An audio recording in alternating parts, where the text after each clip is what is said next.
I think where we try to help is that if you said to everyone, do you want to buy a house one day, how can we provide tools and services and reasons to start today rather than putting it off for next week or next month or next year? Our lending is very much focused on home building, and this fits in very nicely to that in terms of getting first-time buyers actually able to buy those homes. A lot of the homes we do are affordable homes or homes designed specifically for first-time buyers.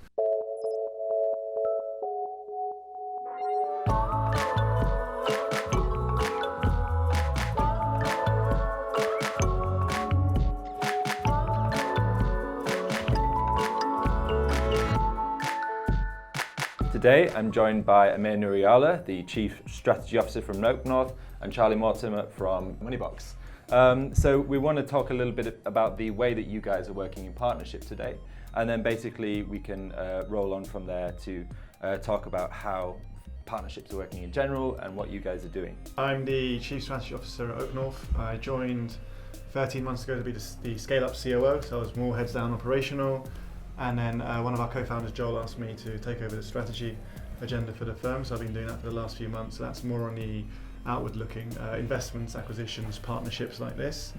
Mm-hmm. Previously, I was an MD in ops and tech banking, consulting, and I'm actually quite old. So I did 4 years in Silicon Valley during the original .com boom as well. Sure. Charlie, do you want to? Yeah, so I'm Charlie, one of the co-founders of Moneybox, along with Ben, who I was actually at school with many moons ago. Oh, amazing. Ben started out in financial services and then started a company called Bloom & Wild, which does flower delivery. Yeah. I did strategy consultancy and then went into kind of digital businesses, including a spell in online dating for the Daily Mail, which was eye-opening, let's say. Wow. And then we came together in 2015 after a few too many nights out and drinks and said, let's start Moneybox. And I guess since then we've been trying to build out the service to help people save and invest for their future. Yeah. So we thought there's lots of people out there who just aren't getting access to good ways to save and invest, and therefore missing out on the kind of opportunities that other people have. So we started that in 2015, and then I guess we've grown that. My areas are primarily around product, marketing and tech. Ben takes on the other side. Yeah. So it's all going good. Very cool.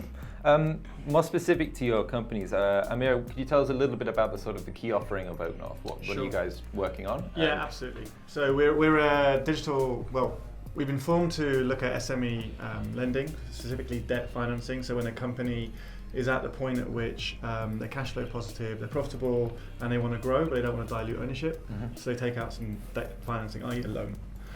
We do that as a balance sheet lender in the UK. So we were the third of the new banks to be get a full banking license. So it was Metro, Paragon, and ourselves. And we've done multiple billions. And if you Google us, you can see the very good headlines about our lack of defaults and late payments and all the rest of it. Mm-hmm. Outside the UK, we use our platform, which we use for all of our credit decisioning, which we've built in-house, and we license it out to other banks. So in the UK, we have exclusive rights through our bank. Outside the UK, other banks partner with us. And then a bit which brings us together as a partner with Moneybox is that as we're a balance sheet lender, we need money to actually lend out to people, and we fund our lending through deposits. Originally it was through direct customers of our website, and from the start of the year we've done a pivot and we've been partnering with people like Moneybox to bring deposits from other third parties. Sure. Okay, and that leads nicely onto Moneybox. So from a more general and product perspective, Amir's talking about partnering with you guys to offer the the customer-facing side of the proposition. Can you tell us a little bit about what that customer-facing proposition looks like generally? Moneybox, how it behaves. So kind of what I said before, we think people are underserved in terms of help around trying to build their financial future. So people struggle to get started. For example, banks will sell you mortgages, but they won't help you build up money for a house deposit. Sure. Similarly, asset managers are kind of very interested if you've got lots and lots of money, but not if you're just starting out. Mm-hmm. So whilst there's lots of services out there for people with lots of money, there's nothing really for people who kind of want to build their wealth rather than have lots of wealth. Yeah. And so we thought all the research we did said that the big barriers here are that people think you need lots and lots of money to start investing, for example, and also that it's very, very complicated. So when we first started, we focused on the idea of roundups. Mm-hmm. So it's quite a ubiquitous feature now, but that was a way to kind of break down some of these barriers where people thought you needed lots of money, it's very complicated to start investing. Sure. So then that started with people then being able to invest, be it a few pounds a week or more. Yeah. And what we've seen is that those customers then going on a journey where they're starting to save more and more each week. And then also we're trying to help more with kind of key life missions. So that might be saving for a rainy day, it might be kind of for life events, kids, weddings, etc. That might be for retirement, or that might be for buying a house. And these are quite universal goals. You might be buying a £10 million house or a £100,000 house, but you still have the same kind of underlying needs. And therefore, when we talked to Amir and the guys at OakNorth around how can we offer the best lifetime ISA, that's where that came from, to really help people who want to be able to buy a house, their first house in the case of lifetime ISAs, build up that house deposit, provide that help and that service. Sure. I think there's a really nice sort of area, two sets of areas here from your perspective, which is, I remember those tube adverts, I'm not sure if they're still running, which are like the coffee cup and you can round up your spare change, and you see that very physical manifestation of that action on the advert. And then now what you're talking about here, which are larger sort of concerns, you're going from the very granular up into the much larger scale, and it's amazing that there can be collaboration involved in that process. So that seems like a really nice hop-off point to talk about sort of the demographics. So tell us a little bit about this, specifically for this feature. So Moneybox in general, and OakNorth in general, I'm sure, as we've mentioned and touched on, have got different demographics, but you come together to focus on one key demographic, right? Correct. Yeah, I mean, we don't really think about it in terms of demographics. Okay. For us, we think about those kind of 4 missions. If you think about buying a house, then in this case, for a lifetime ISA, it's a first-time buyer, typically, is the use case for us. And so, that leads to certain demographics. So people tend to be, between 25 and 40. They tend to be kind of earning reasonably good money to start thinking seriously about setting it aside towards a house purchase. So that kind of leads you to a demographic that's quite urban, that's kind of, 30s, that's looking to kind of start to build their financial future. And I think where we try to help is that if you said to everyone, do you want to buy a house one day, who's 30, living in London, they'll say, yeah, one day, but they'll never start today. So how can we provide tools and services and reasons to start today rather than putting it off for next week or next month or next year? So that's where we try to focus. So that's true of all of our different services. It's people who are sort of starting out on these journeys and trying to get quite serious about that. So it could be they've come into money, or it could be they've had a pay rise, a bonus, or it could be actually that I've got to an age where I really want to start thinking about setting money aside for kids or for my retirement, taking that a bit more seriously. Interesting. And Amir, just touch on, so this is a very interesting mission on their perspective. What got you guys interested in the proposition? Sure. I mean, look, we are offering, we were the first cloud-based, entirely cloud-hosted bank in the UK. So as a result of that, our operational costs are quite low. So we launched with, we're a bank with FSCS insurance. You've never heard of us, but we give you high rates. And that attracted a certain demographic. We didn't necessarily plan for that demographic, as Charlie was saying with his business. But when that's your offering, you skew to an older demographic who have high balances. So we don't have a huge customer base, but they have very, very high balances compared to the average. And what we wanted to do was open up ourselves to other demographics, like Charlie's or other partners out there. But our focus is lending. That's our expertise. And we don't necessarily want to distract ourselves from that. We believe in hyper-focus, and that's how you succeed on mission. So we thought, instead of trying to learn about other areas and other pockets of user groups, why don't we partner with people who actually are the experts in that space? So we approached, I think I contacted Ben on LinkedIn even. Very quickly we did, and then in the air we all sat down, and I did the whole pitch of, look, we're FSCS insured, we're a cloud-based bank, we can give you good rates, we can give you any product type you want. Should we have a chat? And they actually said to me, we're really interested in lifetime ISAs. We think it's a great product out there. Could you support us with that? We'd looked at lifetime ISAs previously, but it's not a product we wanted to do directly because it's capped on how much money you can put into it. So it's a high volume play. You need lots of users to build up a meaningful balance. And in terms of our fundraising, we need to raise billions a year incrementally because our loan book's growing that much. And to raise billions, £4,000 at a time is a lot of users. So it's something we didn't want to do. But when the Moneybox guys said to us, we'll actually own the user for you. We just need you to own the underlying deposit, give insurance around it, support our user journey and not insert friction on it. And give us a rate that will make a statement in the market. that's something we bought into, because as a narrative, our lending is very much focused on home building. We keep track of how many homes we've built through the loans that we've done to the market. Sure. And this fits in very nicely to that in terms of getting first-time buyers actually able to buy those homes. A lot of the homes we do are affordable homes or homes designed specifically for first-time buyers. Cool. So it just fits it in very well. That's awesome. Can you talk to us a little bit about how the product works at Moneybox? What's the make of the teams? How does it work? Yeah, sure. So we kind of have a broader growth area, Yep. Which within that we have kind of marketing, design, UX, data science, analytics, and then kind of pure product. Yep. And that products team is now, as of I think last week or week before, is now 4 people if you include me. Right. The team wouldn't include me, I include myself. Maybe so I'm probably more of a hindrance. So it's a relatively small team, but again, we're trying to grow that quite quickly, and we've got a couple of open positions there as well that we're trying to recruit into. And then how we work is because of our scale, we've tended to kind of focus on 1 or 2 big projects at a time, kind of to Amir's point, not having that hyper focus. But now we're getting to a scale where we're trying to kind of multi-run different projects. Yeah. So we have, the Lifetime ISA has been a very big project for us, which has gone very well, Yeah. which is led by kind of our senior product manager who runs that team. And then in parallel, we're building some of the other areas. So for example, around retirement that I mentioned, we want to do more there to help people with their retirement, with their pension products. Yeah. So we tend to run things where you have 1 or 2 product people assigned to any of these projects, and then they work with the marketing team, the data team, and the wider tech team to then deliver on that. Okay.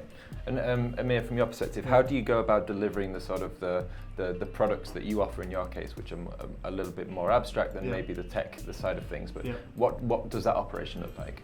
Yeah, we very similar. So when we first started this partnership, we had 3 people in our product team because it is a very automated infrastructure that we have. Sure. We're actually now 4 and an intern who's doing very well. It's the second week.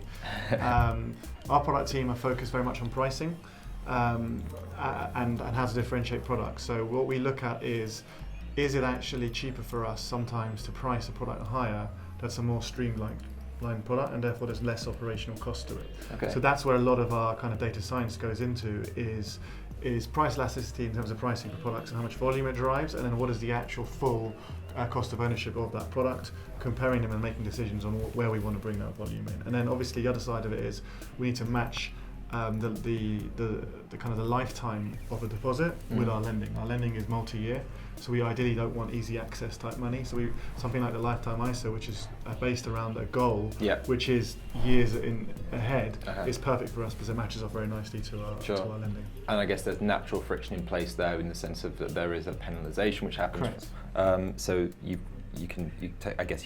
have a little bit less friction. Exactly. Okay. Cool. So I wanted to ask you a little bit about sort of the current market as it stands from a Lifetime ISA perspective, and I'm sure you can both weigh in on this, having done your bit. So as we've talked a little bit, there are a few players out there on the market who are offering. Who do you see as the competition for this type of product, and how do you think you're doing?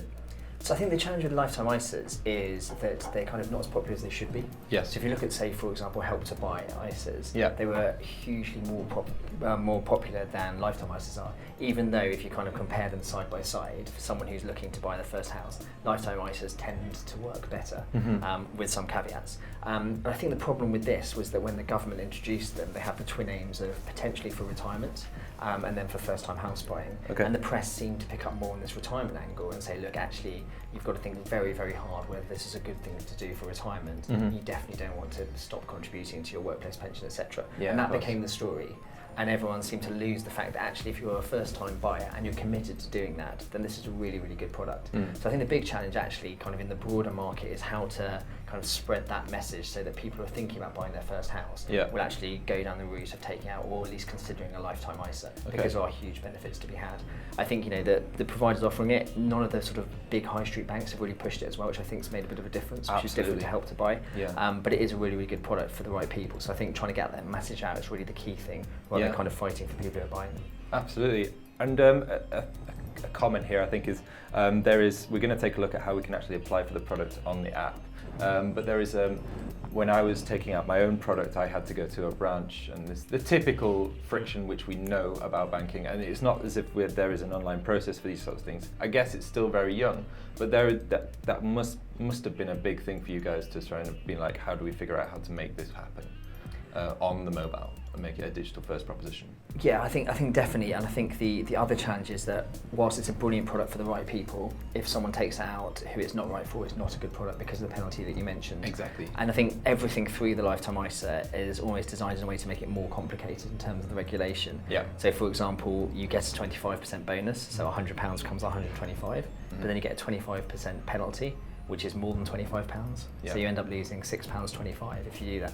But again, by making those numbers the same, it becomes very hard to explain because you have to explain this 25% is different to this 25%. Yeah. And therefore, I think through our journeys, what we've tried to do is make it very, very clear what the kind of the risks are, because I think the worst thing for everyone is people taking out these products who shouldn't be taking them out, and therefore making sure that someone really thinks about it is probably the best thing for us and for you guys, because that's how you want the kind of long flow of money. Exactly. And I guess from your perspective, you want the right types of people picking up these products rather than sort Absolutely. of as many people.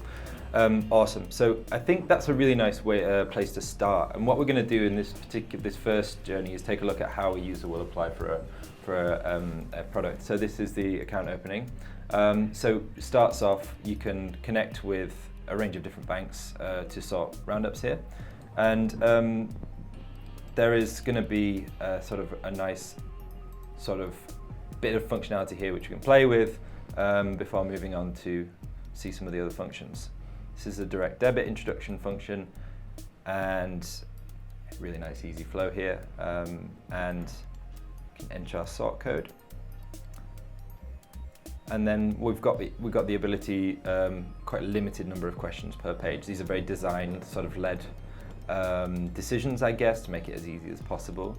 It must be nice being able to sort of trust that your partner is going to have the best interests sort of visually and product-wise. They're going to sort that bit out for you.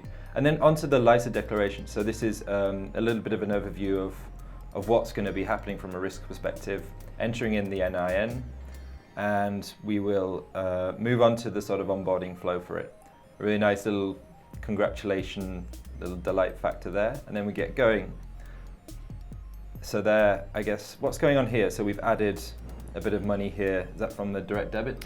So when you're going through that flow as a customer, you have the option to choose how you want to contribute. Do you want to do a one-off amount? Do you want to do a regular weekly amount? Mm-hmm. So in that example, I think there was £1,000 as a one-off sort of starter, and then £25 a week, and then that will appear in the circle in the middle of the page, and then every Wednesday we then collect via direct debit the amount that's in that circle, and that goes into the account, which is a similar mechanic across all of our products. Awesome. And you talked a little bit there about the granularity of adding sort of, with traditional lifetime ISA products, those bonuses will be paid in lumps. So I guess you're offering a little bit more of a granularity there. And was that a difficult thing to achieve? How did that come about? It's almost actually the other way around for us. So when we first started, kind of as I said, the focus was on the kind of getting people to take action, therefore trying to make it as easy to get going as possible. Yeah. And that meant the idea of roundups, but that also meant kind of letting people do small amounts per week, because doing sort of 10, 20, 30, 40 pounds a week feels quite achievable. Yeah. But doing, say, hundreds of pounds a month feels quite scary. So the kind of a lot of the Moneybox kind of system is built around this kind of weekly sort of investment or weekly savings amount. Okay. So that's kind of why we use direct debit, and kind of how you see things like the circle that you saw there. Yeah. For lifetime ISAs, actually, this has been one of the challenges has been that people don't necessarily want to save, so far anyway, every week towards their lifetime ISA. It's much lumpier. And actually, in a sort of a lumpier world, if someone wants to do four grand off the bat, or they want to do, say, £1,000, then actually our sort of weekly cycle is actually quite slow for them. Yeah. So one of the things we want to do in the future is find a way to speed up those bigger payments. Yeah. Because if you're doing £25 a week every week, it's fine, and something's always happening. But if you want to do that £1,000, then by the time we've done the direct debit notices, it can be a few days and up to maybe a week or more until we then get the money that starts earning interest, which is a challenge. And that's taken us a while to get used to, because the first partnership we did was with a current account provider, and that was just money back and forth constantly. Yeah. So we've had to educate ourselves in the world of direct debits, which we don't offer on our direct offering. We just do transfers in and out. Sure. And what we've actually realised is we quite like direct debits because they're predictive. So you know that someone signed up for 52 weeks to put in, let's say, £80 to get to their £4 grand limit. So we know that for the next 52 weeks we'd have 10,000 people doing that £80 money coming in. So we can predict and model on that and how much we need to raise. While with a current account provider, we have no idea how much money is going to come in each day. It's complete guesswork. What we've realised is certain days do well. When it's summer holidays, everyone's spending money. There's not much money, that kind of thing. But the direct debit's guaranteed. So it's been a really interesting education for us on that side. Cool. And so when you're signing up for a lifetime ISA through Moneybox, are there any requirements that you guys are looking for in particular? Is there anything that you're looking for? Anything that you want to know? How much is left up to these guys in the presentation layer? Sure. I mean, look, when we came up, the majority of the work that we did was actually coming up with a legal construct that would inflict as minimal as possible on any of our partners. Okay. So the way that we've done it, especially with the ISA, where they're the ISA manager, there's actually no requirement from us to put our own T's and C's or summary box, because they're the ISA manager. The only thing we do is we actually check to make sure they're doing it, and the user's part of the journey is actually seeing it. So we signed off all the user journeys to make sure that everything's designed as legal, is displayed as legally as it should be. Yeah. But we haven't inflicted any friction in terms of that journey itself. Okay. And that's the kind of the beauty of this partnership, is all the work's done legally to allow these guys to design the product they want to actually design it. If it wasn't an ISA, then they would have to show our terms and conditions and our summary box on top of their own, and there would be a lot more friction. Yeah. Okay.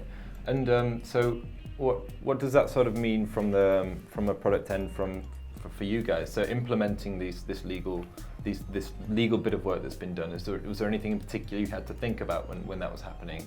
How did you access the relevant information that you needed from these guys? I mean, to be honest, working with Amir and the guys has been really good. It's been, speak for both of us, probably quite friction-free. Yeah, it's been really easy very to get everything going. Yeah. I mean, I guess to some extent it helps from our point of view that we're already offering a stocks and shares lifetime ISA. Exactly. So things like explaining risk warnings, knowing what people understand about the penalty, kind of as we touched on, which is really important to us, is kind of already there. Okay. So then the incremental work is how do we make sure this works in a way that the guys at OakNorth are comfortable with, and that we can then explain things like the interest rates, etc., in a way that kind of resonate with people.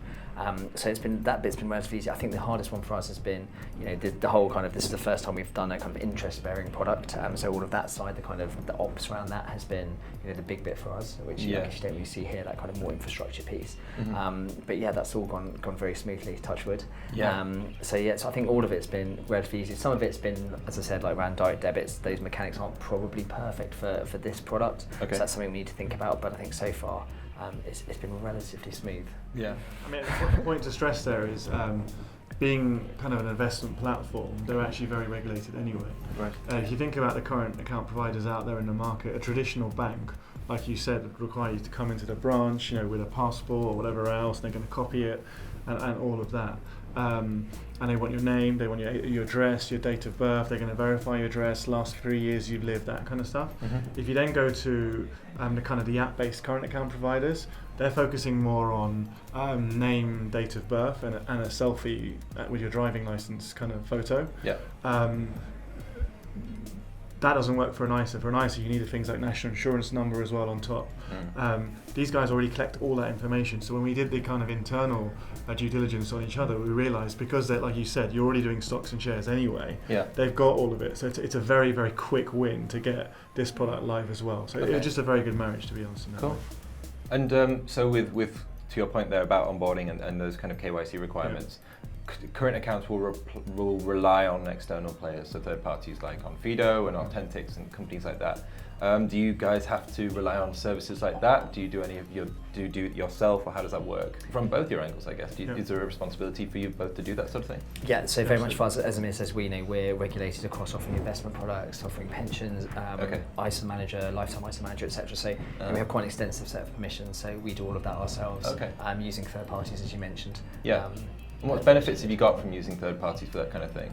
I think that's an area where, I think the third parties are really, really good. So I think actually integrating with them is quite easy. I think it makes sense to use people who are experts in that area, especially when we started. That's an area where I don't think we have necessarily deep expertise. So using a kind of easy to use, high quality third party just seems like kind of an obvious way to go with that, and it's worked really well for us so far. Yeah, that's actually an interesting one, because from our perspective, we have to check what systems and processes they're using to do that. Yeah. And if they built it in-house, we would ask the question of, well, how do you know? How have you verified that your in-house system is actually working? Yeah. Well, when it's a third party, that third party platform has already been authorized and approved. Yeah. Therefore, we know we can rely on that as part of their process. So in some ways, having a third party do it is actually better for us. Okay, cool. So that means that we can you can offset a lot of the the worry about that sort of thing to other companies, which is always a good thing. Yeah. And something we both said, right? Hyper focus. Why become an expert in something that isn't critical to your business? Yeah. Okay. Cool. So we're going to look at contributions again from the customer's perspective here. So there are, as we've touched on, there are two pieces here. There is a bonus sort of area, and then there is the user themselves contributing money. We can see how that works, and this involves the ability to boost. We go through, if you want to make extra contributions or something, then we can add, and then see there a little message adding to our account, and make off one-off contributions. Nice sort of ticker tape feel there. And these transactions, we can sort of see how we've built up or rounded up extra functionality into this product. Yeah, we see, I mean, kind of to my earlier point, what we see across all of the products we offer is the regular contribution is really popular. So most people are putting money aside each week. Yeah, okay. And then this is a bonus for lifetime ISAs. So we can see here how both sides of it very quickly and very easily. The user can see how they can actually themselves make a contribution, and they can see how that's reflecting on the bonus. So what is the design thinking there, I guess? So like very clear design mechanics. What do you lean on as a company when you're offering something like this, which I think maybe only Nutmeg could be considered the other fintech which have offered a similar type of financial or tax wrap product, or how do you go about innovating in a space where nothing's happened yet? Do you see what I mean? I think the interesting one I think on the kind of getting people to contribute in a kind of regular way really works for us. I think works for customers as well. Yeah. Across our broader product suite, as I say, most people do that each week, and then I think trying to add in other ways for people to kind of add money works well. So when we did like a payday boost, where once a month on payday you can add more, that's really popular, and we find that people do that as well as whatever they're doing each week or roundups, rather than instead of. It's a way of just topping everything up, which works well. I think just the kind of some of the language around that's interesting. Doing a monthly versus weekly is one thing, but doing a regular weekly and then boosting it on payday feels quite different, even though clearly it's the same kind of outcome. Okay. So that's worked well. And I think in terms of the bonuses, I think we might be unique in offering that kind of bonus calculator which tracks where you're doing against this tax year. Yeah. And we think that's really important because whilst we've touched on the penalties you can get with a lifetime ISA and some of the downsides, some of the complexity and the way the government's designed that product, ultimately you can get effectively free money towards a house. So if you're putting in £4,000, you're getting £1,000 of free money hitting your account. So I think we have to some degree balance the kind of the warnings and the penalty messaging with the kind of positives, which is very much around the bonus. So being able to track your progress and seeing that actually if you do add an extra £100, you'll get £25 free. It's really powerful, and tracking that as you go along, and then also kind of celebrating when you do get that bonus, because that's the reason really for having the account. For sure, and you do that in a very sort of there's a very physical manifestation of celebration, which we're going to take a look at in a little while. But I wanted to talk a little bit about, so this is a relatively new feature. What is it, this beginning of this month that you guys unveiled that you were going to be involved with this? So I guess there haven't been that many opportunities to take learnings from what's happened so far. How would you envisage those learnings would come to both of you? So for example, so on your perspective, kind of how the product looks and feels and behaves and that kind of thing, and maybe Amir, for you, what's going on in the background over in OakNorth and how you can make that proposition feel a little bit more valuable to the user or whatever. I mean, I think we get a lot of feedback from customers who are using the app through the kind of in-app messaging service, and we have fantastic customer delight team, as we call them, who are like interacting with customers and then asking for additional feedback as and when possible. And so I think they're doing a great job and getting really positive feedback from customers. But some of the things we are seeing is that, as I said earlier, that people do want to make bigger one-off payments. and we're finding that transfers is again quite a popular feature. People are moving from existing lifetime ISA suppliers to us to get the higher rates. And our journey isn't really optimized for that. It's optimized for someone coming in, opening a lifetime ISA, depositing money each week. But actually the behaviours are a little bit different. And for those customers, it's not quite right. So we've done a couple of app releases since we launched where we've tried to improve these as much as we can quite quickly, particularly around transfers. And hopefully that's kind of making it a bit easier for those people, but I think it's definitely still not kind of optimised for sort of the one-off payments and the transfers. But the good thing is we're getting this feedback quite quickly from customers. Yeah, for sure. And I think the good thing of having working with the guys at OakNorth and having quite an attractive rate is that people are willing to kind of like talk to you and say, okay, how can I make this better, or what do I need to do in this situation? The transfer process itself is through no fault of ours, I guess, quite a slow manual paper-based process as well, which again is a challenge for us operationally. If you have hundreds or thousands of letters and checks arriving in the post, then you have to have very robust systems in place to manage that. Of course. Cool. And Amir, for yourself, so of any initial learnings? Yeah, I mean, it's interesting for us. It's a lot of it's around the handover from product to finance. Finance are all about data, and they want to say, well, I need to build a funding plan. You need to keep as much data as possible. And when we first proposed this product, I said to them, look, we want to launch a lifetime ISA. And they're like, well, show me the data. Well, we've never done this product before.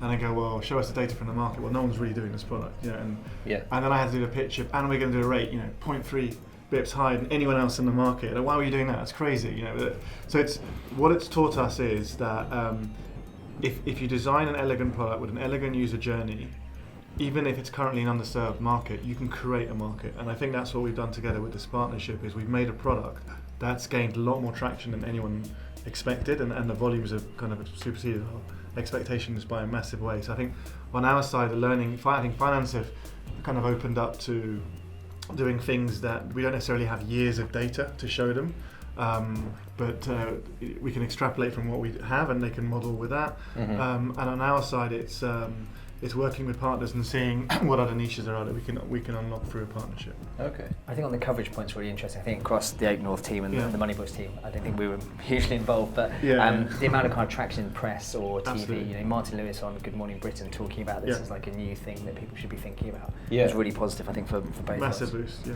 the team did brilliantly. And I remember at one point, I think it must have been a few years ago, when the Lifetime ISA first came out, there was, and we touched on this point earlier, which was there was a little bit of a confusion between why the Lifetime ISA proposition was any better than the Help to Buy ISA. Correct. And there was this very real manifestation of that in a sort of like a checklist. Compare this with that. Here's what you get. This, and this. So is that something which you've seen sort of useful or found useful yourselves as a model, like a direct competition between those two products? And I guess, so why for you guys, why not go ahead with a Help to Buy ISA product? Sure. Look, I think there's a couple of things we touched on. It's a low amount product, so you need high volume. Yeah. As Charlie said, you can automate this as much as possible on your end, but if the bank that's going to send the transfer to you is manual, they're sending you paper, and when they send you that paper, there's typos in it, and you've got to call them on a number, and the number's puts you on hold. It's an administrative and operational nightmare, unfortunately. Even though you can automate it, it's not mandatory to automate it. So for us, and like I said, our specialty is lending. Our specialty is having a streamlined bank. We don't really want to get into manual and paper-based operational processes. So it's not something that we want to do directly. And the fact that someone who is already app-based has a streamlined onboarding process through an app, can do a user journey that can handle a LISA, that for us saves us a lot of hassle and opens up again another demographic for us that we are not really targeting. We're targeting high balance users. So it's just everything we don't want to do is what they specialise in, so it just works out really well. Okay, that's really interesting. And again, same question. So compare the two. I've seen in some of your other journeys, for example, that checklist is in use, so you can see how the two compare. Why was it just a matter of arithmetic? Because even when I was comparing myself whether or not I was going to get a Lifetime ISA or a Help to Buy ISA, there was not a lot in it for me.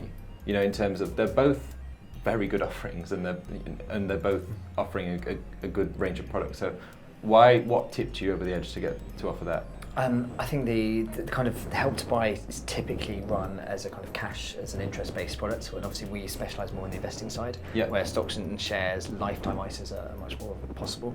I think in terms of the pros and cons, the lifetime ISA, you can save up to 4,000 and get a 25% deposit bonus, whereas Help to Buy is a much lower amount, 2,500 I think. And also I guess Help to Buy is being discontinued as of October. So it's only that answers your question then. But yes, there are circumstances where Help to Buy is better, but I don't want to talk too much. But yes, for us, the lifetime ISA made a lot more sense. Okay, that's really interesting. And I think there's another sort of thing which you touched on a little bit earlier, which is the idea of this celebration. So we're just going to take a quick look here at this. So you've saved an amount of money. Here's your celebration. Really cool graphics. You said you've got a customer delight team. And do they handle some of this stuff? And this was like a collaboration with everyone. We just kind of wanted it to be a nice moment when you got your bonus, when you got your free money. As I said before, like we talk a lot about, make sure you're comfortable opening this. You can, lose money. You can get the penalties. But then if someone's doing it that's right for them and they're getting the kind of the free money on a Friday night, and they're like, hang on, I've got an extra £500, whatever it might be, in a bonus. That's something that we should celebrate. Of course. So we just wanted to make it fun. I'm not quite sure where the theme for this came from. I don't think it's actually anything to do with me. I've got to be perfectly honest about that.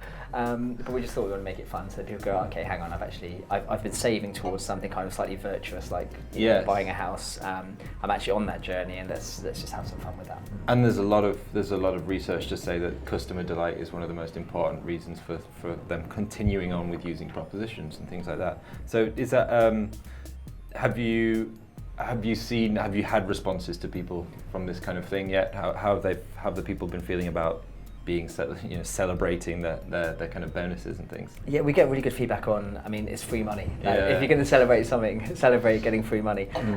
So particularly around that feature, and also the kind of the tracker of how you're doing in terms of the bonus, we get really good feedback on. But having said that, it's easy to delight someone with free money. So of all our jobs, that's quite an easy one. And also with YMCA figures as well. That's pretty. I think it's pretty cool. Lifetime ISA, I guess that was the thinking. I guess it was quite a long time ago. I guess so. I think I'm taking the credit for that. It works well.